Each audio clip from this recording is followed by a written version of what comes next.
Get ready for the dictation. Dictation will start in 5 seconds. Start. Madam, I rise to support the railway budget presented by Shri George Fernandez for the year 1990 to 91. Shri George Fernandez has his association with the railways for the last 40 years as a labor leader. As a labor leader, most of his energy was concentrated in making demands on behalf of the workers of the railways. Now he has been put in a position to look after the affairs of the railways as also the well being of the workers who are working with the railways.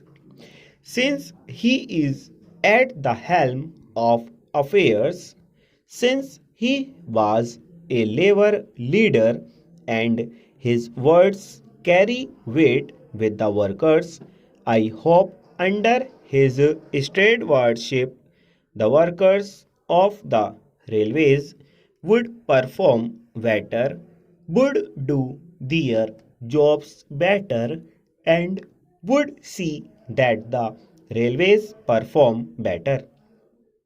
In this way, not only would the railways satisfy the pupil who travel, but also the functioning of the railways in general would improve. The Indian Railways are the biggest network in the whole of Asia and the second largest in the world.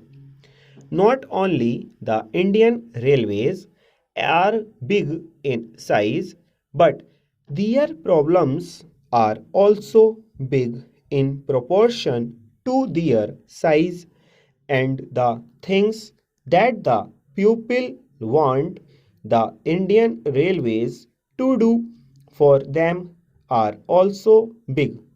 Sir Mr. Fernandez on the 2nd of February had come out with a status paper wherein he has given the current position of the Indian Railways, the problems that the Indian Railways are facing are also the innumerable demands, including the demand for providing employment on a large scale in the railways to the unemployed.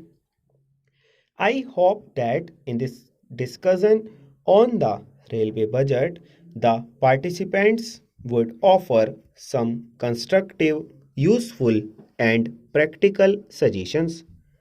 Mr. George Fernandez, when he has to prepare and present this budget, had very little time to do that, probably less than 100 days, but even within that short period, sir, he has come out with some new ideas, with a new approach with regard to the functioning of the railways.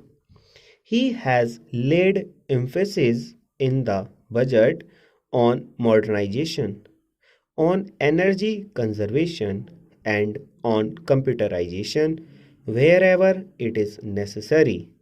Though he has expressed his helplessness in providing more jobs to the unemployed in the railways, he has tried to generate jobs outside the railways with the help of the railways. It may relate to afforestation and things like that. He has extended the computerization of bookings from the present 4 metropolitan cities to 5 more cities among which Bangalore is there. Whenever an air accident took place, the compensation that is paid is very high. What Mr. Fernandez has done is that in the case of the railway accident also, he has raised the amount of compensation from the present rate of 1 lakh rupees to 2 lakhs of rupees. In accidents, whether it is the rail accident or air accident, the loss of life is the same and any life lost can never be recovered. Full stop.